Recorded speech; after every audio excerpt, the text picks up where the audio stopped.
Hey guys, what's up? Happy Monday to you all, and I do apologise about there being no video on the weekend. I was in a 30-hour long Monster Hunter Rise coma. That's right, the game came out Friday and I've already put in over 30 hours. I've beaten the main story. I'm at the max hunter rank level that you can get to now. However, I still have so much to do, and if you have not picked up Monster Hunter Rise, do so. The game is doing great. It's shipped 4 million units in its first weekend, which is insane, but while worth it, Monster Hunter is on its way to becoming less of a niche game and more of a well-known mainstream title franchise, which is awesome, as I've been a huge fan forever and a day. So, today I thought I'd take the opportunity to talk about Monster Hunter World yet again, because although Monster Hunter Rise is new, excuse me, it is not irrelevant. How to the no. Monster Hunter World is still one of the best titles. It's still the best-selling Monster Hunter title to date, and it has so much to offer new and veteran players alike. Monster Hunter World has so much content in the base game alone.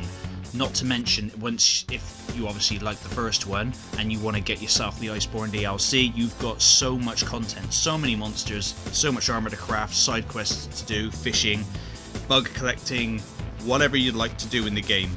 But with Monster Hunter World, there is a caveat. A lot of people have been trying it because it's obviously free on the Game Pass, and I've had a few comments on my Monster Hunter videos recently along the lines of, I gave it a go but stopped because of X, Y and Z. Now, straight off the bat, not every game is for everyone. Just because I love Monster Hunter does not mean that you all have to.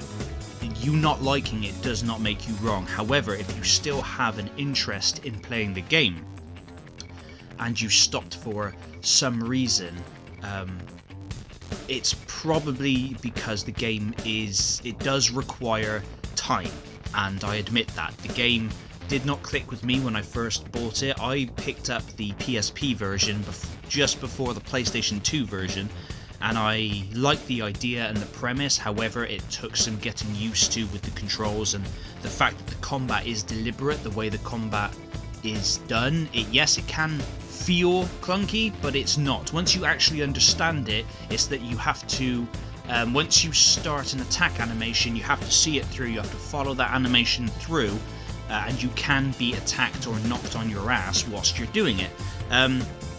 It happens to the best of us, it happens to the worst of us. It's just a thing in Monster Hunter. However, obviously as you can tell by this video, I've been rocking the bow. I actually rocked all of Monster Hunter Rise using a bow, and I don't know, I'm just feeling the bow at the minute. But each weapon handles differently. I think I'm going to make a couple of videos on weapons, just talking about the ones I like, the ones I think are great for beginners, but of course it's all down to personal preference. But just give Monster Hunter a chance, give it a try, just keep going back at it, keep hunting monsters, just go into expeditions where you have no time limit and you can just go and explore, get used to the controls and the buttons. Yes, you can go into like a training area, but as I always say with all games, including fighting games, fighting in the training room is nothing compared to actually fighting the enemy one-on-one, and that's something you just have to do.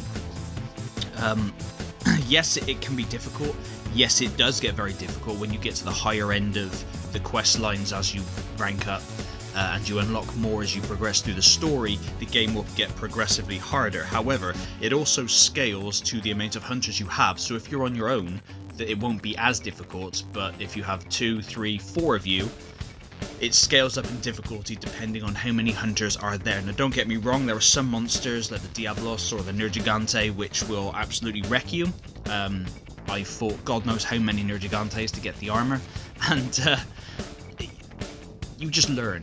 Each monster has telltale signs, each monster has attacks. Yes, they have a pattern of an attack, but they don't have patterns of attack. They kind of attack like a Dark Souls boss. They just have a load of different variations of animations, and they just bosh them out at random, whatever's happening. But you can normally tell, once you actually get used to the game, you should be able to just adjust to what the hell they're doing and how to counteract that. But absolutely, the game is definitely worth going back to if you have it and you haven't got rid of it, or if you have the Game Pass. I mean, it's free. I mean, what's better than free? Nothing.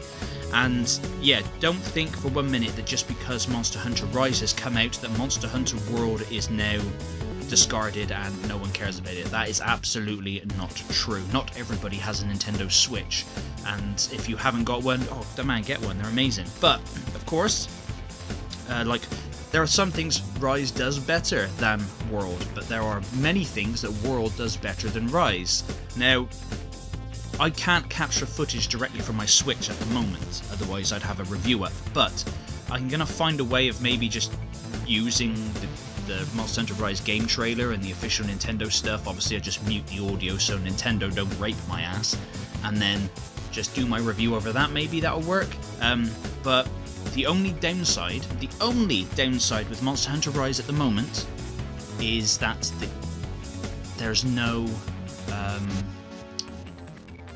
massive end game at the moment. There's still loads to do, don't get me wrong. I've still got loads of quests to do, armor to create, swords, all different kinds of weapons to create, and I don't mean that in any kind of negative way. I've put over 30 hours into the game, so the game is a substantial length, and you'll definitely get your money's worth out of it and your time, and there is free DLC coming out for it at the end of April, so I'm not saying that that's it, Monster Hunter Rise is a small game, one and done. Absolutely not. However, Monster Hunter World is like 5 years old now, and is just jam-packed. Full of stuff to do, including playing as Geralt of Rivia, which I'm going to make a video on that alone because it's one of my favourite side quests on the game. And, you know, just because the new one's out does not automatically delete this one. So please keep giving it a go, don't give up, keep trying, it's all practice at the end of the day. If you play on the PlayStation 4 and you'd like to play online with me, let me know in the comments. I'll send you my Discord link and we can get involved. If you have Monster Hunter Rise and you want to hunt some monsters with me, please just let me know in the comments. I'd love to hear from you, I'd love to hunt with you guys. But anyway, thank you very much for watching this video of me rambling on about Monster Hunter once again. Please like the video if you like it, dislike it if you dislike it. Don't forget to subscribe for our upcoming giveaways, and I'll be doing plenty of them once I hit 1,000 subscribers.